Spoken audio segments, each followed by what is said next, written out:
There is no such thing as a career anymore. Come here. Because nobody wants a career anymore. You want to know why? Because the new workforce, the new generation of workforce, they're not working for the sake of getting promoted to have a good, long-lasting job. We are all working to survive. You cannot have a career if every single day you are worried about if you're going to be able to keep your job or not. Companies are not instilling any trust at all with their workers. The last job I had, there was somebody who was working at that job for about 20 years. You want to know what happened? That company laid him off. They fired him via email on his day off. So if companies can do that, what's the point of actually wanting a career? Now we're just looking for jobs that can pay good enough to keep our groceries in our house.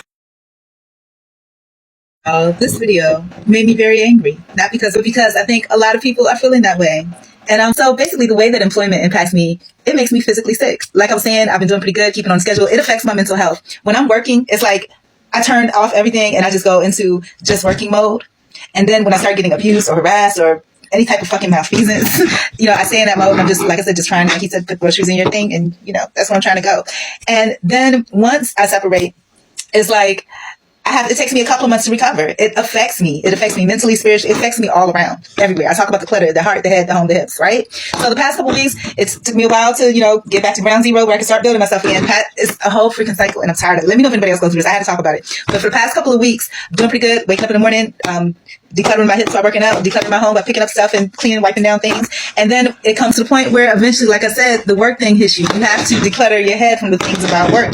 You started getting positive, all of that. But then it takes me right down that same rabbit hole because then I find that in order for me to prepare to do anything that deals with not working but going to work, I feel like I have to eat, like right then and there. And what I'm realizing is sedating myself with food so that I can put myself in a doldrum so that I can mindlessly go through the steps of working. And that's not good. When I'm not, I'm doing good. Like I said, I exercise, I clean, and then, I typically, pretty much you can call it a fast. I hold off until 8 o'clock at night to make sure that I've done everything, all my tasks that I do for the day. And then I'll really have a very gratifying meal, whatever that meal may be.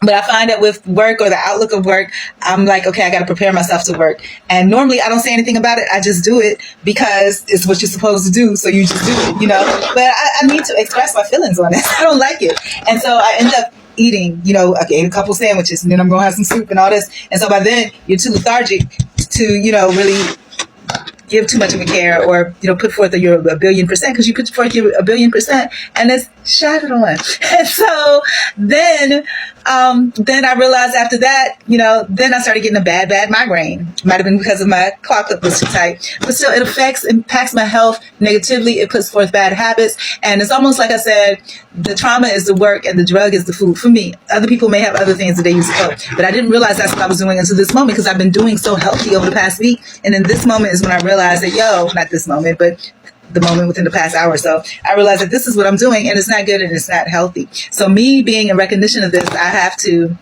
understand that and curb it some way. I have to find another healthy way to address it. Does anybody else have this situation? Also, not to mention when you're done with work, then it just puts you into such a doldrum where you don't want to do anything else because work has worn you out mentally, spiritually, physically, and socially. And that, my friends, is how you end up with clutter in your heart, your head, your home, and your hips. And I'm not doing it anymore. We're going to talk about it, and I'm not doing it anymore. We're not doing it anymore. We're not. And I hope they keep sending more employment stuff on my thing because I need to get it all out.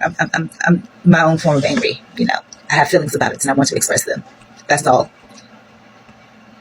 I remember how it all began. I used to sing dirty raps to my Eastside fans back then. I knew you couldn't stop this rap. No MC could rock like that. Then the new style came. The bass got deeper. You gave up the mic and bought you a beeper. Do you want to rap or sell coke? Brothers like you ain't never been broke. People want to say it's just my time. Brothers like me had to work for mine. 8 years on the mic and I'm not joking. Sir, too short, coming straight from Oakland, California. Home of the rock. 8 woofers in the trunk. Beating down the block. Short dog. I'm that rapping man. I'll say it again. Too short. Life is too short. Life is to some people unbearable. Committing suicide, and that's terrible. Was it much too much or nothing big? If you live my life, you'd be fighting to live. Life is to me my main asset. I be doing all right and keep it just like that. Chill out at the house and pump that bass. I'm trying to get rich as I rock the place. Everybody's got that same old dream to have big money and fancy things. Drive a brand new Benz. Keep your bank right here. Never hear me stutter because I speak real clear. It's on you, homeboy. What you gonna do? You gonna take my advice and start working, fool? Or you can close your ears and run your mouth. And one day, homeboy, you'll soon find out life is too short. Too short. Life is too short. Would you agree? While I'm living my life, don't mess with me. It's been a long time, baby, since I first got down, but I still keep making these funky sounds because I don't stop rapping. That's my thing. I make a lot of money. Do you know what I mean? Life is complicated. You must stay up. You're asking a simple question, homeboy. Don't say what. You can take back all the things you give, but you can't take back the days you live. Life is to some people heaven on earth, living every single day for what it's worth. I live my life just how I please, satisfying one person. I know that's me. Work hard for the things I achieve in life and never rap fake when I'm on the mic, because if a dream is all you got, homeboy, you got to turn that dream into the real McCoy. No time to waste. Just get on that case. Can't might be down because you need to taste a good life, living like a king on the throne, getting everything you want, and trying to handle your own. It's your life. Don't be stupid though, because when you waste it, you'll know life is too short. Too short.